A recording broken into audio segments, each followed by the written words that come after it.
Muy buenos días, amada iglesia. Yo no sé si usted en su casa tiene la bendición o propició el tiempo para poder disfrutar de este tiempo tan precioso de alabanza. Para nosotros aquí fue tan especial el saber que el próximo domingo vamos a estar todos aquí en este lugar, que ya no se va a escuchar nada más el grupo de alabanza, nos vamos a escuchar todos levantando nuestras voces, aplaudiendo, adorando a Dios. De verdad que yo estoy súper emocionado y hoy quiero compartir algo que Dios ha estado hablando en mi corazón en esta semana. Quiero ser sincero con ustedes, tenía otro mensaje preparado por ahí, algún día lo voy a compartir con ustedes. Un mensaje que era confrontativo. Dios ha estado confrontándome mucho acerca de mi carácter, acerca de lo que Él tiene que hacer, pero cómo mi carácter es el que estorba. Pero esta semana, cuando el pastor nos avisa, cuando el pastor nos dice, el próximo 20 abrimos, el Espíritu Santo estuvo trayendo una palabra de ánimo a mi vida y hoy quiero compartir eso con ustedes. Es una palabra de ánimo, es una palabra de fe, es una palabra que Dios nos... Por medio de esta palabra, por medio de su palabra, no es lo que yo digo, es su palabra, por medio de su palabra, yo siento y yo he estado experimentando de parte del Espíritu Santo que Dios va a inyectar energía, va a inyectar ánimos, va a confrontarnos con la palabra, pero también nos va a animar a entrar a esta nueva temporada. El mensaje de hoy se llama Una Nueva Temporada. Si usted gusta hacer notas, apúntele por ahí, porque yo creo que Dios puede comenzar en nosotros hoy una nueva temporada. Vamos a leer, acompáñenme a leer Josué. Vamos a estar hoy navegando un poquito con Josué, conociendo al pueblo de Israel en esta nueva temporada. Josué 1, versículo 1 al 2 dice: Después de la muerte de Moisés, siervo del Señor, Dios le mandó a Josué, hijo de Nun, asistente de Moisés: Mi siervo Moisés ha muerto, pero tú y todo este pueblo deberán prepararse para cruzar el río Jordán y entrar en la tierra que les daré a ustedes, los israelitas. Señor, gracias por este tiempo, gracias por este domingo 13 de junio, Señor, que queda marcado en los libros de Vino Nuevo como ese cierre, posiblemente, si tú lo permites, Señor, de una temporada de prueba, de lucha, para muchos de desierto, Señor, pero también una temporada de ver tu fidelidad, de ver tu mano obrar en todos los caminos, Señor, en todas las cosas. Y si hasta este día, Señor, tu iglesia ha permanecido en pie, es por eso, es porque es tu iglesia, Señor. No es nuestra, es tu iglesia. Gracias, Padre, en el nombre de Jesús, amén. Josué 1:2. Después de 40 años, fíjese, después de 40 años de caminar por el desierto, Moisés muere. Tiene que llegar ese día donde todos morimos. De hecho, yo estaba pensando en estos días pasados acerca de la muerte, ¿no? Pero después de 40 años de caminar por el desierto, Moisés muere. El hombre que Dios usó para sacar al pueblo de Israel, a su pueblo de Egipto, muere, llega a este final de su vida. Y algo bien interesante es que Dios le prometió a Moisés, Dios le dijo a Moisés que Él los iba a sacar de Egipto, pero no le dijo que Él los iba a llevar, que Él los iba a meter en la tierra prometida. A veces Dios nos lleva en llamados como este. Dios nos llama a iniciar algo, pero no a culminarlo. No voy a hablar de eso, pero se me hace muy interesante. Dios usó a Moisés para sacar a Israel de Egipto, pero fíjese bien, Dios usó el desierto para sacar a Egipto de Israel. Porque cuando Israel viene de Egipto, trae todavía consigo a Egipto. Y Dios tenía que usar todo este tiempo, todos estos 40 años para sacar a Egipto de Israel. Todas las costumbres, todas las ideas, todas las cosas que venían en ellos. Dios tenía que utilizar este tiempo para purificar a Egipto. Y Dios a muchos de nosotros nos ha metido en tiempos de desierto y de prueba. ¿Para qué? Para purificarnos. El propósito de un desierto no es el sufrimiento en sí mismo. Es la purificación que trae el sufrimiento. El propósito del desierto no es la soledad. Es la soledad que nos lleva a depender completamente de Dios. El propósito del desierto va más allá de lo que nuestros ojos naturales ven. El propósito de las pruebas es lo que Dios puede hacer espiritualmente hablando en nuestras vidas. Pero en ocasiones nos enfocamos tanto en lo que nuestros ojos pueden ver solamente que perdemos de vista el propósito de Dios en nuestras vidas. 15 meses van a ser, desde el primer domingo 22 de marzo del 2020, que empezamos por este medio. Han pasado tantas cosas. Para muchos ha sido difícil, para todos ha sido difícil. No hay alguien que haya dicho, para mí esto es fácil. Vivir un cristianismo solo es difícil. Es más, vivir cristianismo, vivir como Dios nos manda a vivir, en comunidad, es difícil. Ahora imagínese solo. Todos nos hemos visto afectados, pero Dios quería hacer algo en nuestras vidas. Muchos lo aprovecharon, muchos nos pasó de noche, muchos podemos estar esperando. Tal vez este próximo domingo va a estar este lugar lleno, tal vez no sabemos. Pero Dios está obrando, y Dios estuvo obrando durante todo este tiempo. Después de 40 años de desierto, Dios estaba por cumplir su promesa, porque aunque parezca tardar, Dios siempre cumple sus promesas. Si Dios dice algo, Dios lo va a cumplir. Si Dios nos ha llamado a hacer algo, si Dios nos ha llamado nos ha dado promesas en su palabra, Dios lo va a cumplir. Y antes de comenzar, hoy quiero compartir 3 puntos acerca de esta entrada a la tierra prometida, acerca de esta nueva temporada que el pueblo de Israel estaba a punto de iniciar. Tres puntos que encontramos a través de los versículos, de los primeros 6 capítulos de Josué. Podemos encontrar esto, y creo yo, el Espíritu Santo está hablando en mi vida, y creo que esto puede ayudarnos, no solamente en esta nueva temporada. Cae como si fuera interesante, ¿no? 3 consejos para regresar a iglesia presencial. No son 3 consejos para regresar a la iglesia, son 3 consejos que la palabra de Dios nos da para poder sacarle el mejor provecho a las pruebas que Dios pone en nuestras vidas. Así que antes de eso, quiero darles una breve introducción de quién era Israel. Tal vez hay alguien aquí en esta transmisión que no sabe quién es Israel. No estoy hablando de una persona, estoy hablando de un pueblo y del propósito que Dios tenía con este pueblo. Aunque Israel era una persona, pero ese también es otro tema. Introducción acerca de esto. Israel fue sacado de la esclavitud degradante de Egipto. Israel pasó muchos años, 400 años en Egipto, estuvo como esclavo. Israel, el pueblo, todo este pueblo creció en Egipto siendo esclavos. Dios los bendecía, pero seguían siendo esclavos. ¿Qué significa? ¿Qué simboliza eso a nosotros en nuestras vidas? Que Dios habla a través de la historia de Israel para dar un ejemplo de nuestra liberación de la esclavitud del pecado. Así como Dios liberó, así como Israel fue sacado de la esclavitud de Egipto, Dios nos trae a nosotros, nos libera de la esclavitud del pecado también. Israel, guiado por Moisés, vagó en el desierto del Sinaí. Durante ese tiempo, Israel experimentó una provisión sobrenatural, tal como la provisión de maná, agua de la peña, la nube de día y la columna de noche, y así sucesivamente. En la Biblia, durante todo el Éxodo, si usted quiere saber más, aprender un poquito más, entender todo el contexto, quiero invitarle a que lea Éxodo. Ahí está, unos capítulos atrás de Josué. Pero durante todo el tiempo que el pueblo de Israel cuando sale de Egipto, comienza a caminar por el desierto, Dios se mostró como su proveedor todo el tiempo. Durante todo ese tiempo Israel experimentó una provisión sobrenatural de Dios. No había día que el pueblo no tuviera comida por 40 años en medio del desierto. No había día que el pueblo no tuviera agua por 40 años en medio del desierto. Dios, imagínese un día de calor en el desierto, Dios los cubría con la nube de su presencia. Las frías noches del desierto, Dios los cobijaba con una columna de fuego, que Él era mismo, su presencia. La presencia de Dios era lo esencial y único y necesario para el pueblo de Israel en ese tiempo. La tierra de Canaán representa el destino del pueblo, no el desierto. Fíjese bien, la tierra de Canaán era el destino del pueblo, la tierra prometida. Todo lo que Dios habría de entregarle al pueblo era la tierra prometida, era la tierra de Canaán, no el desierto.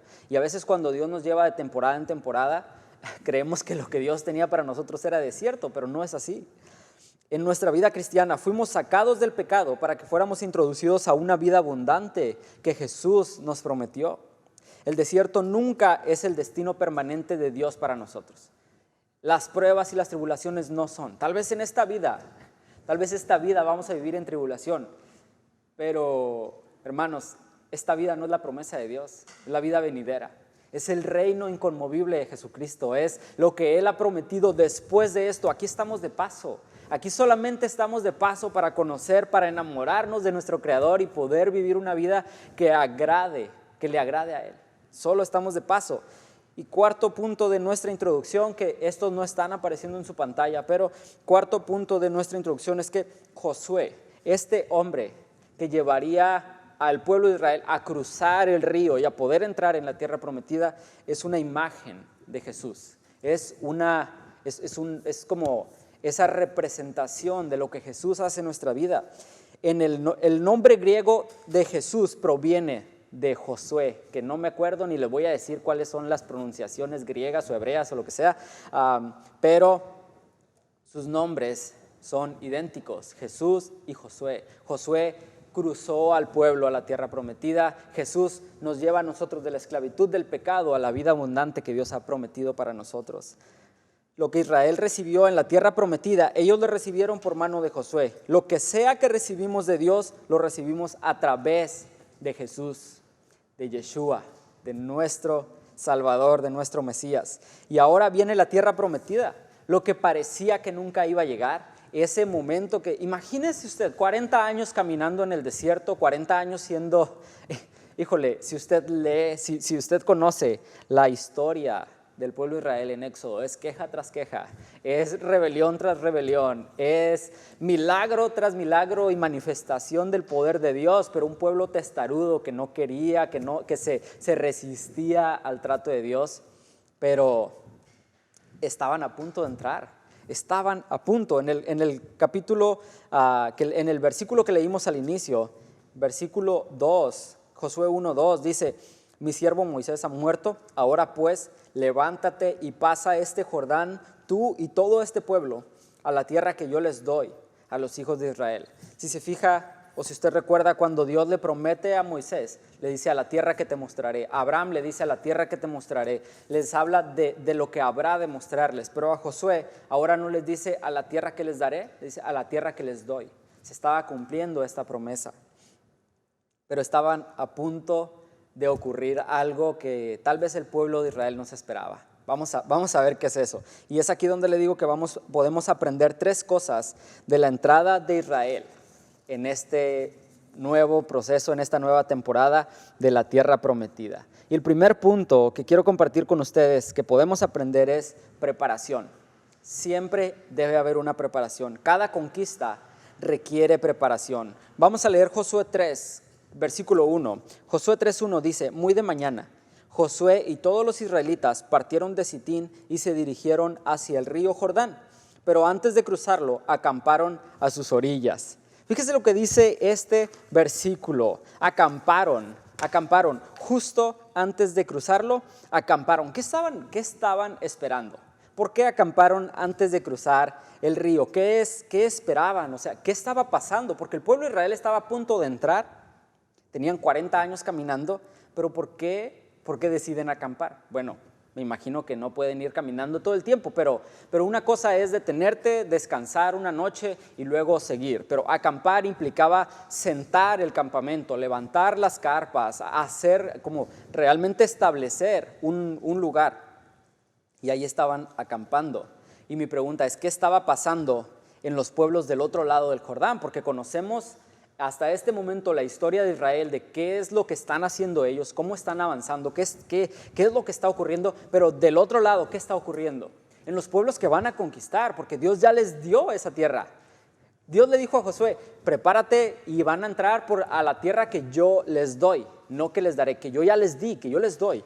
¿Qué estaba pasando allá? Vamos a ir un capítulo atrás, a Josué 2, versículo 9 al 11. Fíjese lo que estaba ocurriendo. En Josué 2, del 9 al 11, dice así: y les dijo, ¿quién les dijo? Rahab.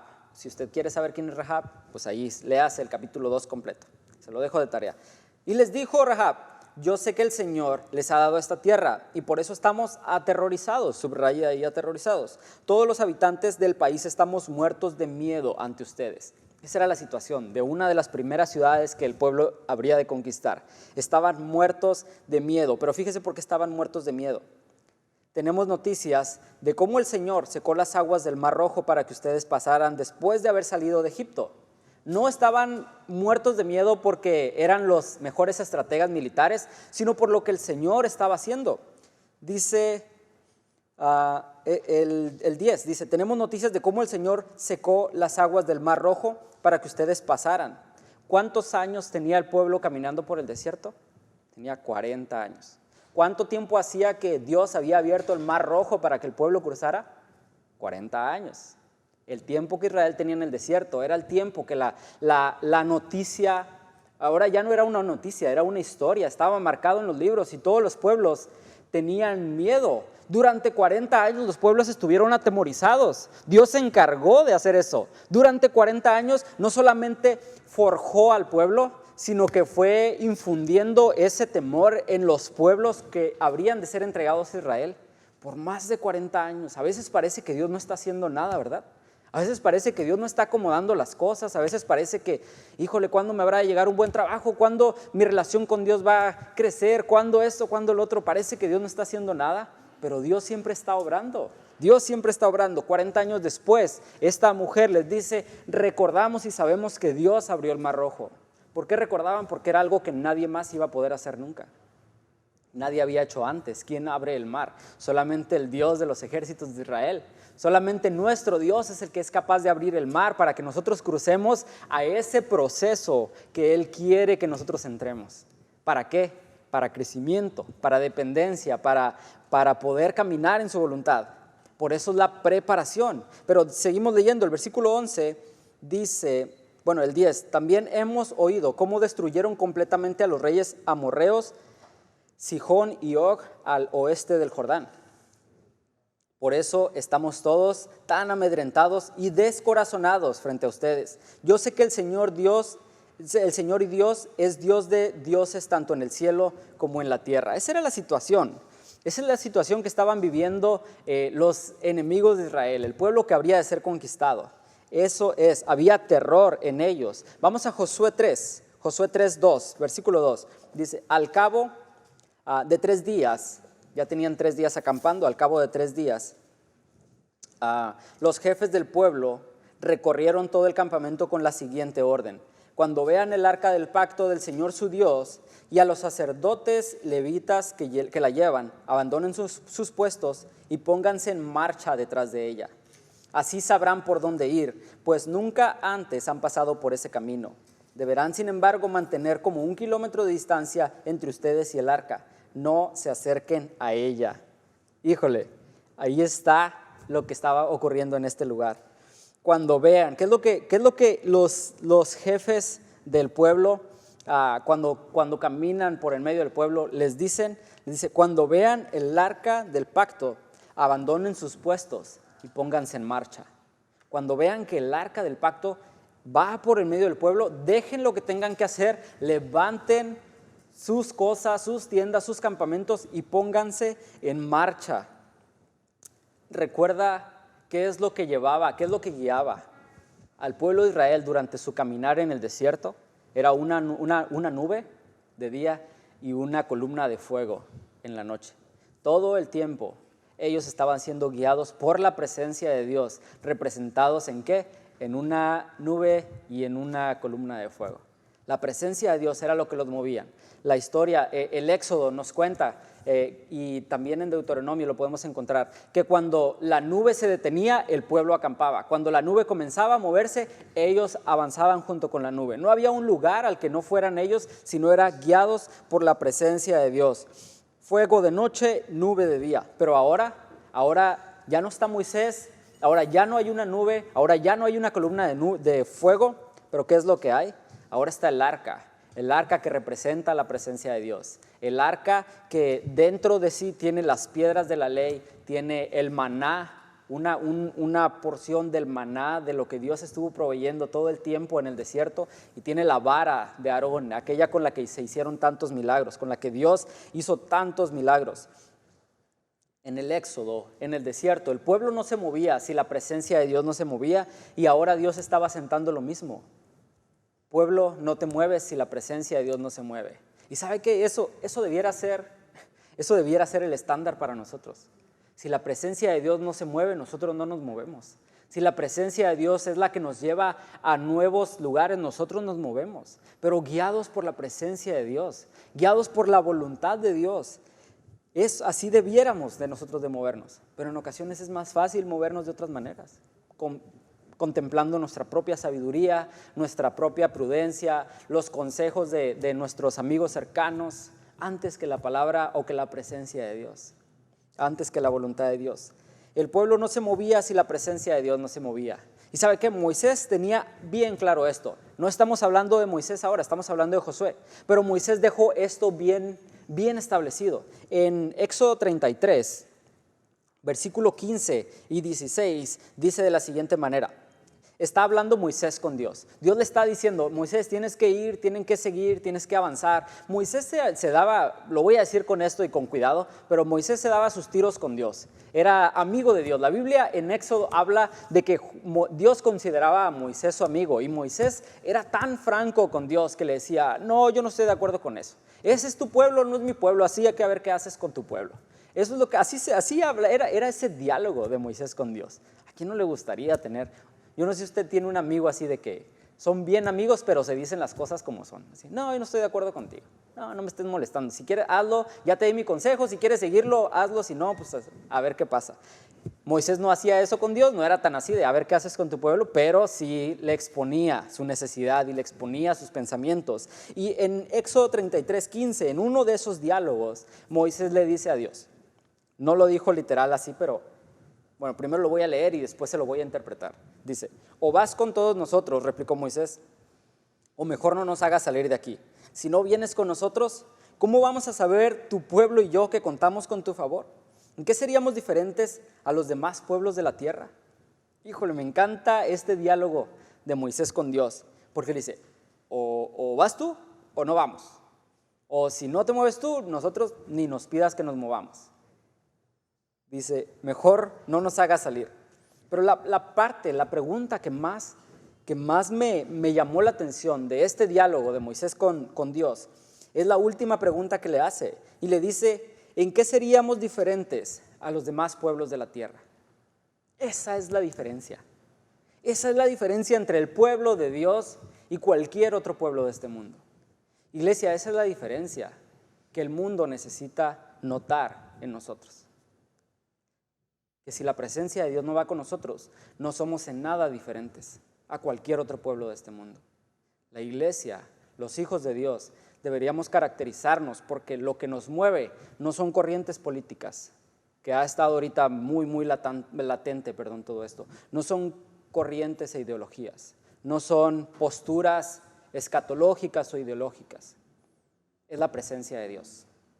La presencia de Dios nos lleva y Dios, por medio de su palabra, nos exhorta a ser activos en estas áreas, a no ser ignorantes de los tiempos que vienen, a no ser ignorantes de las condiciones políticas y sociales, a plantarnos con nuestros principios como iglesia, con nuestros valores cristianos delante de cualquier ideología, pero no nos movemos por eso.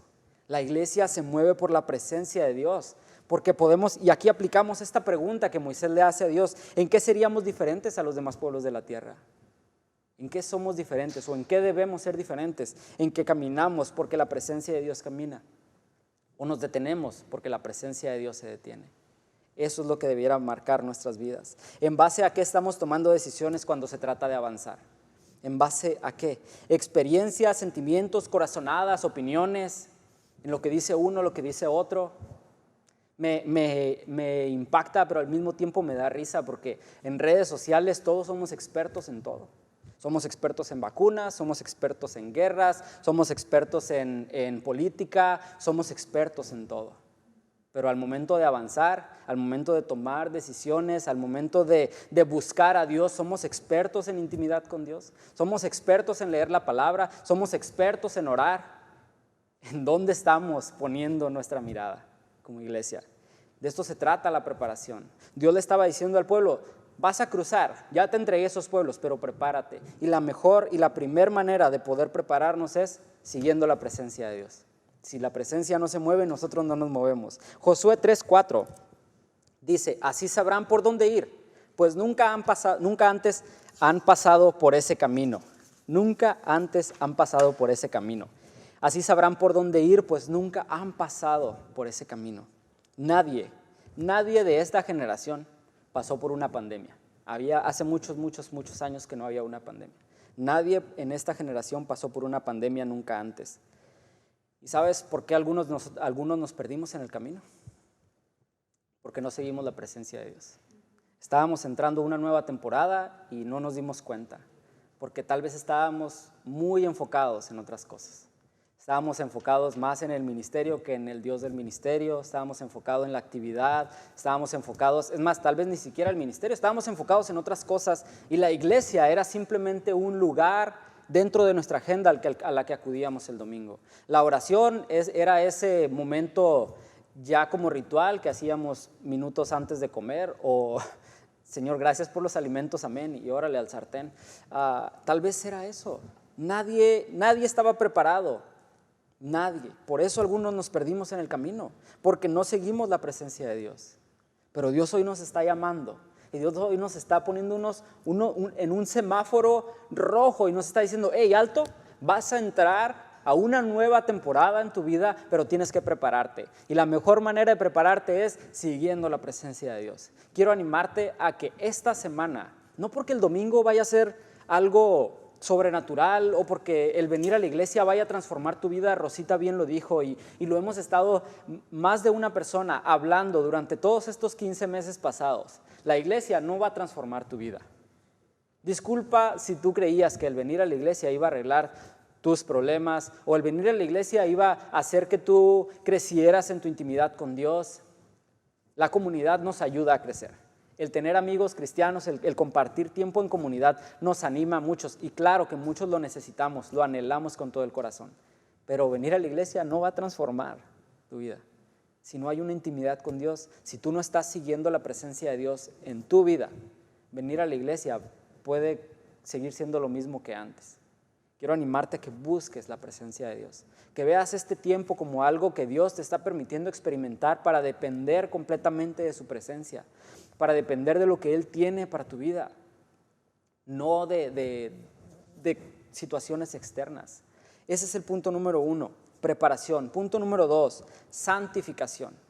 Josué 3:5 dice de la siguiente manera, Josué le ordenó al pueblo, purifíquense, porque mañana el Señor va a realizar grandes prodigios entre ustedes. Me gusta mucho esto, porque Josué, los primeros que pasaron, ¿quiénes fueron los que dieron la orden de que se moviera? Que el pueblo se iba a mover cuando el arca pasara. Los jefes del pueblo, los jefes de las tribus, de las 12 tribus. Pero ¿quién es el que les da la orden de purificarse? Josué. Josué les dice purifíquense. Y este ritual de purificación, había varios rituales que el pueblo tenía. Aquí no nos especifica cuál era el que iban a hacer, pero cualquier ritual de purificación se hacía antes de hacer un sacrificio o presenciar un gran acto de Dios. Antes de ver a Dios moverse de maneras impresionantes, Dios le pedía al pueblo que se purificara. La ceremonia de purificación ilustraba la importancia de acercarnos a Dios con un corazón puro. Eso es lo que Dios les pedía. Dios no les pedía en sí mismo un ritual. Dios les decía, su corazón es sucio, su corazón es pecaminoso, su corazón está desviado, su corazón tiende siempre hacia el mal. Purifíquense. Me gusta la versión Reina Valera porque nos da un poquito más de luz todavía de esto. En la versión Reina Valera de Josué 3:5 dice, y Josué dijo al pueblo, santificaos, porque Jehová hará mañana maravillas entre vosotros. Santifíquense. ¿Qué significa santificar? La palabra santo significa apartado y santificar o santifíquense significa que ellos se separarían de las cosas comunes, de las cosas sin tanta importancia comparándolo con lo que Dios iba a hacer. Ellos se tenían que separar de eso y se enfocarían en el Señor. Se enfocarían en lo que Dios iba a hacer porque Dios les dijo, mañana voy a hacer maravillas entre ustedes. Maravillas entre ustedes. Mi pregunta es, ¿dónde está nuestro enfoque? ¿Qué enfoque tenemos? ¿Qué tanto nos estamos santificando en cuanto a las cosas de Dios? ¿Qué tanto nos estamos separando de las cosas que no tienen importancia, comparadas con lo que Dios ofrece para nuestras vidas? ¿Cómo nos estamos santificando? ¿Qué expectativa ¿Qué expectativa tenemos de lo que Dios va a hacer mañana? Dios le dice al pueblo, santifíquense porque mañana voy a hacer maravillas. Pero ¿por qué Dios les pedía santificarse? Porque si no, muchas ocasiones, fíjese, muchas ocasiones, aún cuando Dios hace maravillas, si nosotros no estamos santificados, no somos capaces de apreciar esas maravillas que Dios está haciendo. Estamos tan como embotados de todas estas cosas que están ocurriendo alrededor, estamos tan distraídos, no estamos apartados de ciertas cosas, no estamos apartados del mundo, estamos más bien como llenos, tan llenos del mundo que cuando Dios obra ni cuenta nos damos. Y Dios les estaba diciendo, no es que si ustedes no se santifican no voy a hacer maravillas. Dios dijo, mañana voy a hacer maravillas, pero si ustedes quieren verlas tienen que santificarse. Dios está obrando. Durante todos estos 15 meses Dios estuvo obrando, pero muchos no vimos la obra de Dios porque no estábamos santificados, porque no estábamos apartados con Dios o apartados para Dios. Estábamos en nuestro propio proceso, en nuestro propio rollo, en nuestro propio mundo de no pasa nada, y pasó mucho, cosas tristes, cosas buenas, alegres, y ojalá, mi oración es que lo que Dios tenía que hacer en su vida, que usted lo haya podido vivir, experimentar y disfrutar, y cuando podamos estar aquí de vuelta el próximo domingo, híjole, hasta se siente raro decir el próximo domingo, pero cuando estemos aquí todos juntos, que podamos escuchar lo que Dios hizo en la vida de usted, en la vida de cada uno de nosotros.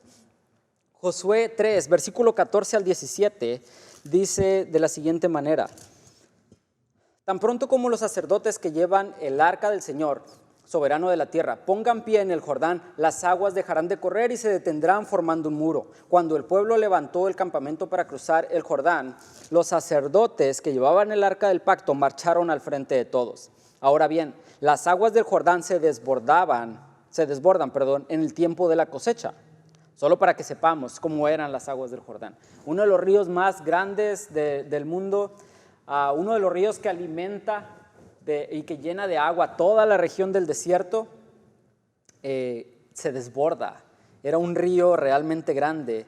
Dice, a pesar de eso, tan pronto como los pies de los sacerdotes que portaban el arca tocaron las aguas, estas dejaron de fluir y formaron un muro que se veía a la distancia, más o menos a la altura del pueblo de Adán, junto a la fortaleza de Zaretán.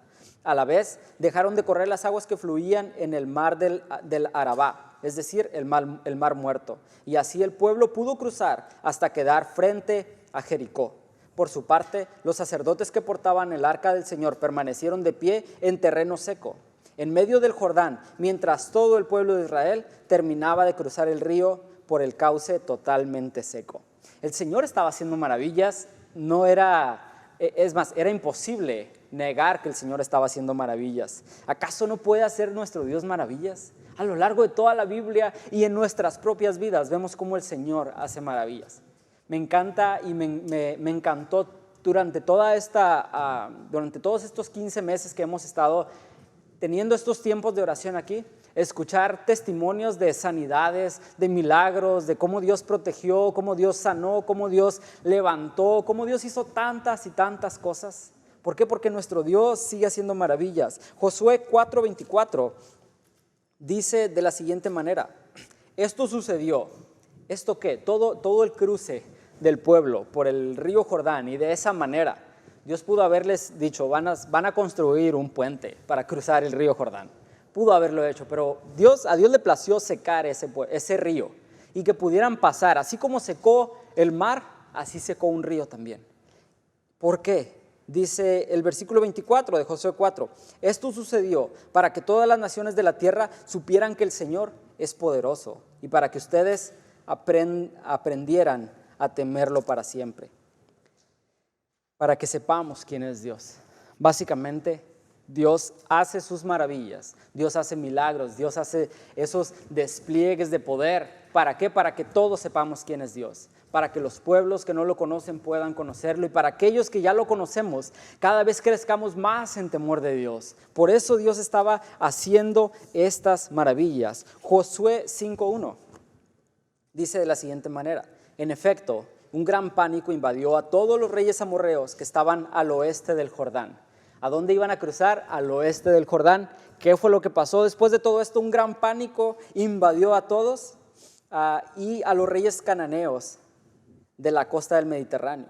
Cuando se enteraron de que el Señor había secado el Jordán para que los israelitas lo cruzaran, no se atrevían a hacerles frente.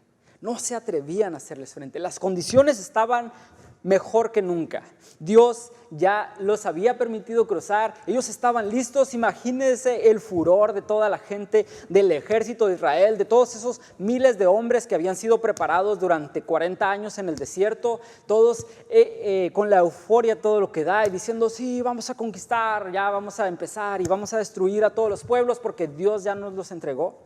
Y ahí estaba, Dios estaba preparando toda la situación para la conquista de la tierra prometida.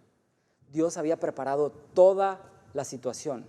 Les había dicho que se prepararan y que nada más se iban a mover cuando la presencia de Dios se moviera. Les dijo, santifíquense, olvídense de las cosas que no valen la pena comparadas conmigo, porque yo voy a hacer maravillas. Y todos fueron capaces de ver esa maravilla de que se abrió el mar, y aún más que eso, de todos los pueblos al oeste del Jordán estaban atemorizados y ninguno se atrevía a hacerles frente. ¿Por qué? Porque sabían que Dios, el Dios de los ejércitos de Israel, estaba con ellos. Nadie se atrevía a hacerles frente. Es la mejor situación para una guerra, para conquistar. Iban a arrasar con todo. Pero aquí viene el tercer punto, el cual es dependencia y sumisión. Dios no pide guerreros espectaculares. Dios no necesita estrategas militares. Dios no quería personas capaces, espías, francotiradores. Dios no necesitaba nada de eso. Dios lo que requería era dependencia y sumisión. Dependencia y sumisión. Josué 5:2. Fíjese lo que dice Josué 5:2. En aquel tiempo, el Señor le dijo a Josué, prepara cuchillos de pedernal y vuelve a practicar la circuncisión entre los israelitas. Esto me impresiona mucho, porque parecía que las condiciones estaban listas. Era el momento apropiado para que todo el ejército se levantara y comenzara a destruir las ciudades y a tomar lo que les correspondía. Pero Dios le dice a Josué, espérate, Josué, detente. Después de unos días que estuvieron ahí, le dice, detente. ¿Recuerda dónde estaban acampando? Estaban acampando frente a Jericó, frente a esta ciudad que es tan icónica en la Biblia por la manera en que fue destruida y en que el pueblo venció. Ahí estaban, nadie se atrevía a hacerle frente al pueblo de Israel. Y cuando ellos sentían, yo pienso, no dice la Biblia, pero yo pienso que decían, ¿cuándo Josué? ¿Cuándo vamos a ir a atacar? ¿Cuándo vamos a destruir todo? Ya queremos tomar ese lugar. Mira, yo creo que yo voy a tomar ese pedazo de terreno y acá ya estaban haciendo planes, ¿no? Ya estaban ahí con todo. Y Dios le dice a Josué, espérate, Josué, haz cuchillos. Haz cuchillos porque vas a volver a practicar la circuncisión en todo el ejército de Israel. ¿Sabe lo que significaba la circuncisión? Aparte de su sentido espiritual, de ser apartados para Dios, significaba 8 días de inhabilitación para todos los guerreros de Israel. 8 días de vulnerabilidad. 8 días de que en cualquier momento, si se corría la voz y alguien llegaba y los atacaba, los iban a hacer pedazos. Porque ninguno de los guerreros se iba a poder levantar. Nadie. Iba a ser un desastre total. Pero Dios tenía el cuidado de todo eso. Por eso infundió temor por más de 40 años en todos los pueblos. Porque en el momento que Él iba a exigir o iba a pedir la sumisión y dependencia total, las condiciones tenían que ser las apropiadas. A Dios no se le ocurrió que el pueblo iba a ser circuncidado ese día en la mañana. Dios no despertó, ¿qué le pondré hoy al pueblo? Los voy a circuncidar. 40 años antes, Dios lo pensó y dijo, en aquel día yo voy a requerir del pueblo sumisión y dependencia. En aquel día. 40 años atrás lo pensó y lo estaba cumpliendo ese día. A la manera de Dios. Las cosas, familia, se hacen a la manera de Dios. No se hacen en nuestras fuerzas. No se hacen de la manera en que nosotros creemos que son las apropiadas o que son las mejores. ¿Qué tanto estamos dependiendo de Dios? ¿Qué tan sumisos estamos a Dios? Pudiéramos abundar mucho más en esto porque hay maneras de medir, aunque son temas espirituales, hay maneras en las que podemos nosotros identificar qué tan grande es nuestra dependencia de Dios, qué tan dispuestos estamos a someternos a Dios y a lo que Él dice. Josué podría haber dicho, Señor, pero estás loco, ¿cómo vamos a estar 8 días inhabilitados? Puede llegar y acabarnos. Pero Josué no hizo eso. Josué, ¿qué es lo que hace? Versículo 3, no va a aparecer en su pantalla, pero aquí dice, así que Josué hizo los cuchillos y circuncidó a los varones israelitas en la colina de Aralot. Realizó la ceremonia para que los israelitas en edad militar que habían salido de Egipto ya habían muerto en el desierto. Todos ellos habían circuncidados, pero los que nacieron en el desierto, mientras el pueblo peregrinaba después de salir de Egipto, ellos necesitaban ser circuncidados. Versículo 13, y con esto quiero terminar. Las cosas se hacen a la manera de Dios. Después de todo esto que estaba ocurriendo, después de que Dios los llama a prepararse, a santificarse y ahora a someterse y depender completamente de Dios, viene una parte en la Biblia, viene un pasaje que de buenas a primeras parece que no tiene nada que ver con lo que está sucediendo. Porque viene la liberación del oprobio de Egipto, es decir, todo ese ritual de la circuncisión, y luego el pueblo celebra la Pascua. Le invito a leer Josué 1, del capítulo 1 al 6, más o menos, para que pueda entender todo este contexto. Pero se va a quedar picado, así que se lo va a aventar todo. Pero en Josué 5, del versículo 13 al 16, al 15, viene un pequeño pasaje que parece que no tiene nada que ver, que parece que no tiene nada, que no está dentro del contexto de lo que está ocurriendo.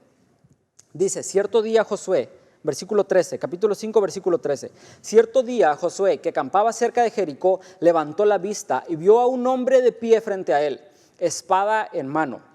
Josué se le acercó y le preguntó, ¿es usted de los nuestros o del enemigo? Josué, como todo líder y estratega militar y el dirigente del pueblo, Josué como ese hombre responsable, ve a alguien desconocido y dice, ok, este me está causando ruido, agarra su espada y llega, a ver, ¿usted es de los nuestros o es del enemigo? Y la respuesta de este hombre le dice, de ninguno. Me presento ante ti como el comandante del ejército del Señor. Entonces Josué se postró en tierra y le preguntó, ¿qué órdenes trae usted, mi señor, para este siervo suyo? El comandante del ejército del Señor le contestó, quítate las sandalias de los pies, porque el lugar que pisas es sagrado. Y Josué obedeció. Tres cositas que sacamos de aquí.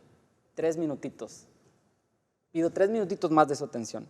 La primera de ellas, cuando este hombre se presenta ante Josué y le dice, de ninguno, le dice, me presento ante ti como el comandante del ejército del Señor.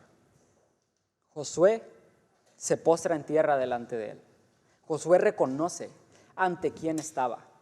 Y hay algunos comentarios bíblicos, algunos autores que tienen una postura de que posiblemente este podía ser Miguel, el arcángel Miguel. ¿Por qué? Porque también en algunas otras porciones de la Biblia se presenta como el comandante del ejército del Señor. Pero algo que nos dice que no es él, es que él permitió que Josué se postrara delante de él. Y los ángeles en la Biblia no permiten que ningún ser humano se postre y le adore. Pero él sí permite. Y luego cuando Josué le pregunta, ¿qué orden trae usted, mi señor, para este siervo suyo? El comandante del ejército, este hombre que estaba delante de Josué, no le da ninguna orden, no viene a explicarle nada. Este hombre le dice, quítate las sandalias de los pies, quítate las sandalias de los pies. ¿Le suena familiar esto? ¿Le suena familiar? A mí me suena muy familiar, con Éxodo 3, más o menos por ahí, o 1, no me acuerdo, pero en Éxodo. ¿Qué es lo que Dios le dice a Moisés? Cuando Moisés está frente a la zarza ardiendo, le dice, quítate las sandalias porque estás pisando un lugar que es sagrado. Sacó el machete y le quitó los pies, ¿no? Quítate las sandalias porque el lugar que pisas es sagrado. Versículo 13, Josué estaba listo para la batalla. Fíjese bien, 3 cositas. Josué estaba listo para la batalla a su modo, por eso agarra su espada. Por eso llega delante de este hombre y dice, ¿es usted de los nuestros o del enemigo? Porque si es del enemigo ya bailó. Aquí se acaba. Josué estaba listo. Versículo 14. Josué entendió quién estaba a cargo realmente. No era él. No es Josué el que estaba a cargo del pueblo de Israel. No era Josué. Y tal vez Josué necesitaba entender eso. Así como Moisés entendió, Señor, este no es mi pueblo, es tu pueblo y tú vas a hacer lo que tú quieras con él. Yo te obedezco, pero haz que este pueblo te obedezca. Es tu pueblo. Y Josué tenía que entender que era el pueblo de Dios, no su pueblo. Josué entendió que el que estaba a cargo del pueblo era Dios, no era él. Y este hombre que estaba delante de Josué no era un ángel, era Dios. Era Dios mismo que viene delante de él y le dice, yo soy el que estoy a cargo de todo esto, Josué. No vas a hacer las cosas a tu modo, no vas a hacer las cosas en tus fuerzas, vas a hacer las cosas como yo lo tengo planeado para ustedes. Josué tenía que entender eso. Y tercer cosa, Dios repite la fórmula de Moisés con Josué. Dice, Josué, quítate el calzado. Estás en lugar santo. Estás en lugar santo. Dios necesitaba conquistar a Israel antes que Israel conquistara la tierra prometida. Dios necesita conquistar nuestros corazones antes de que nosotros podamos conquistar cualquier posición en este mundo, cualquier posición en ministerio, cualquier lugar, cualquier trabajo, cualquier situación. Dios necesita conquistar nuestros corazones. Y es por eso que Dios nos lleva al desierto. Hay una cita que está en Oseas, no recuerdo la cita, ni recuerdo exactamente cómo dice, pero habla acerca de que te llevaré al desierto y en el desierto es donde te conquistaré. Parafraseando, palabras más, palabras menos. Pero Dios necesitaba conquistar el pueblo antes que el pueblo conquistara otra cosa. Estamos dejando que Dios conquiste nuestras vidas. Estamos permitiendo que Jesús dirija nuestras vidas. Después de esto, en Josué 6, ya no tengo tiempo, pero usted léalo en su casa. Ya me pasé como 10 minutos, pero léalo en su casa. En Josué 6 hay una historia que es imposible. O sea, a ojos humanos es imposible que esto suceda. La manera, la estrategia en cómo toman esta ciudad es algo increíble. O sea, nada más dan vueltas. Qué bueno fuera, ¿no? Dar vueltas y vueltas hasta conquistar algo. Solamente Dios podía hacerlo. Pero quiero dejarlo con esta pregunta. ¿Estamos dejando que Jesús dirija nuestras vidas? ¿Que Él tome el control de todas las cosas? Viene una nueva temporada. Como iglesia, viene una nueva temporada donde tenemos que prepararnos y seguir la presencia de Dios, a donde Dios nos lleve. Yo estoy creyendo que Dios tiene una nueva temporada para nuestra iglesia. Amada comunidad cristiana Vino Nuevo, Dios tiene una nueva temporada para nosotros. Dios quiere que nos preparemos siguiendo su presencia, pero también necesitamos santificarnos, dejar aquellas cosas que realmente no valen la pena, para enfocarnos en lo que vale la pena. Y lo tercero, Dios requiere dependencia y sumisión. Va a ser difícil llegar aquí y tener que cantar con un cubrebocas, es muy molesto, es muy difícil, pero tenemos que hacerlo. Va a ser bien difícil vernos y no abrazarnos, pero tenemos que hacerlo. Va a ser muy difícil, por lo menos por un tiempo, pero ahí se prueba nuestra dependencia y sumisión. Déjeme orar por usted y me despido. Señor, gracias por este día, gracias por esta palabra. Oro, Señor, que caiga en nuestros corazones, Señor. Oro que seas tú hablando, Señor, y que tu Espíritu Santo sea sellando completamente en nuestras vidas, Señor, esto. Ayúdanos a seguir tu presencia solamente, a vivir santificados y dependiendo solamente de ti, Señor. Te lo pido en el nombre de Jesús. Amén. Iglesia, nos vemos el próximo domingo.